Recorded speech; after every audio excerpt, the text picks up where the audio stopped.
Hi wrestling fans, thanks for clicking on the dreaded D-Rose Report. R-Truth posted a message on his Twitter account yesterday acknowledging online reports that he'd recently been hospitalized and he had a health scare. He went into convulsions. Whew.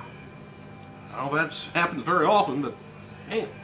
He says, I want to say thank you to everyone who sent prayers and get wells to me. He says, that's what's up.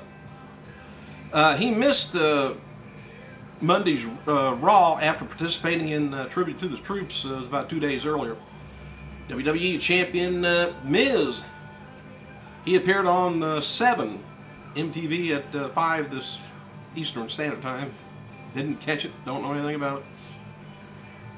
Raw superstar Ezekiel Jackson, he's scheduled to appear on upcoming SmackDown live events. He did not work Monday's TV taping though. Shawn Michaels posted, okay now, just figure into this whatever you can figure into it.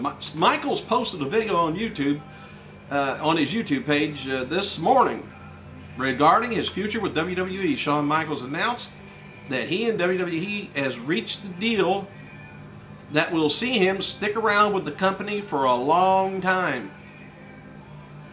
Shawn Michaels says he's not returning to the ring and is not on the Raw general manager either.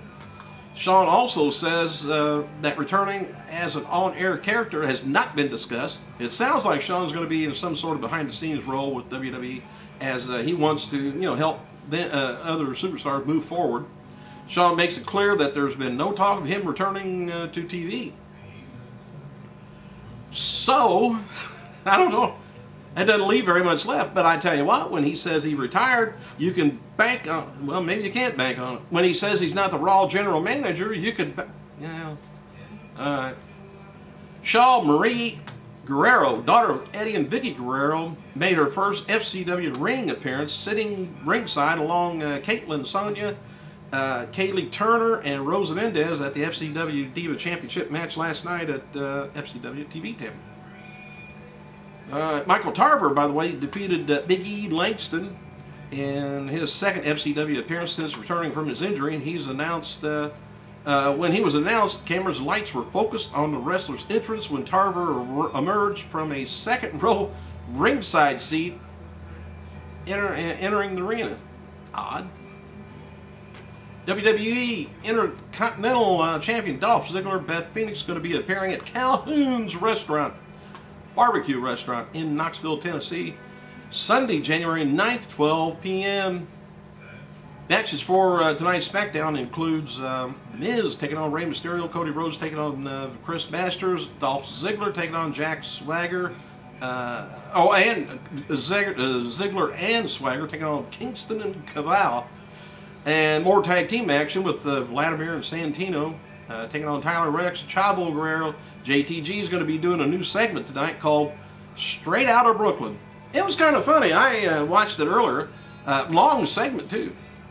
He's pretty good. Well, he's a good wrestler too. But anyway, it's said that, by the way, Samoa Joe has been going through his contract negotiations with TNA, and there's been no interest at him from WWE officials about bringing the former TNA World Champion to there.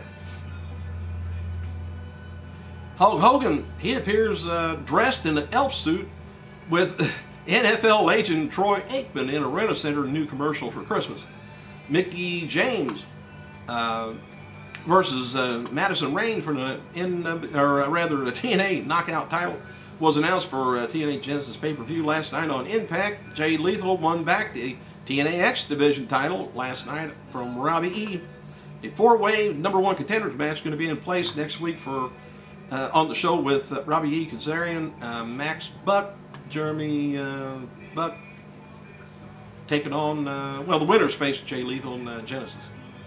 It was mentioned last night on Impact 2 by returning Magnus that Knockout Chelsea was done. No word yet if Desmond Wolf's coming back in the next few weeks. Current plans for Wolf to team up with Magnus and Doug Williams whenever he comes back.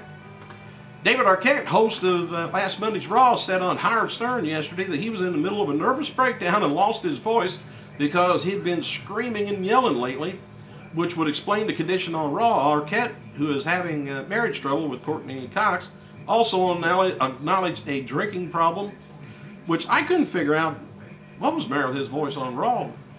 Anyway, WWE is selling 4 packs of tickets, $99 for December 30th SmackDown live event, Izod Center in New Jersey. Oh, if you use the, you could use the word "for" F-O-U-R, maybe get it and probably get a discount.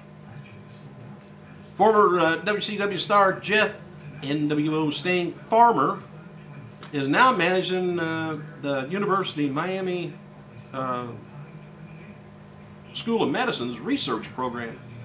Farmer's currently working on a study that looks at how people's genetic makeup influences their response to physical activity.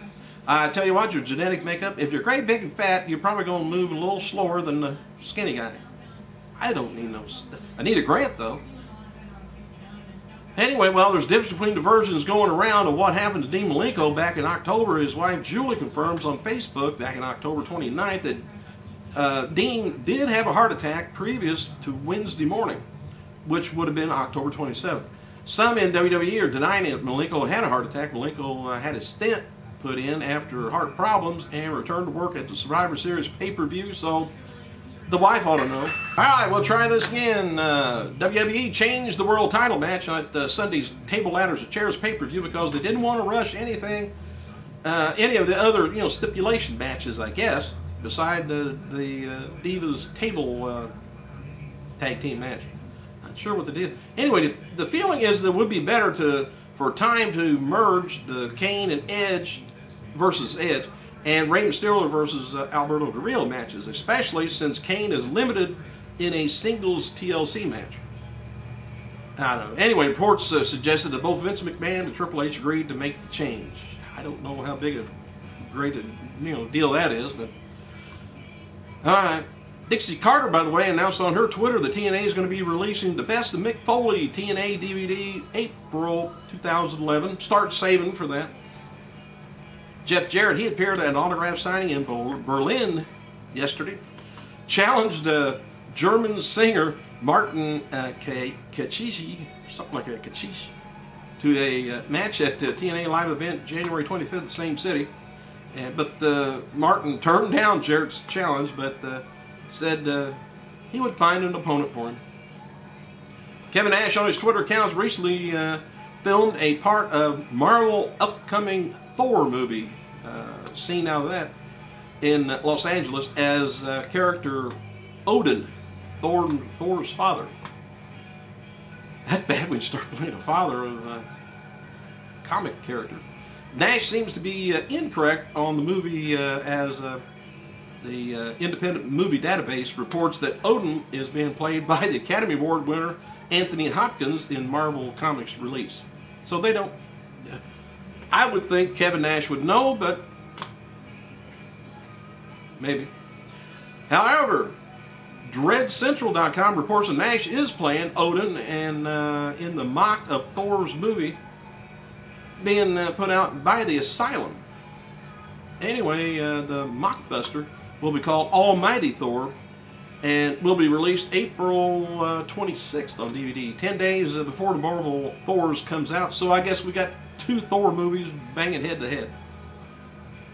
After stating in a recent interview that he wanted to have his first fight in March, it appears that fight fans are going to have to just wait a little bit longer to see the animal inside a cage. Let's go to the zoo. In an interview with fanhouse.com, Strikeforce CEO Scott Coker said Batista is training hard for his first professional fight, my fault, which will take place in Strikeforce Promotions' second quarter of 2011. Coker said there's still dialogue with Batista, hoping to have him fight with on one of their shows between April and June. So we'll find out. A bunch of reports is he's looking for a 3-fight deal with nice little money. Maybe that's the negotiation part. Hey, thanks for clicking, you guys, and maybe I get some better lighting in here tomorrow. I gotta go.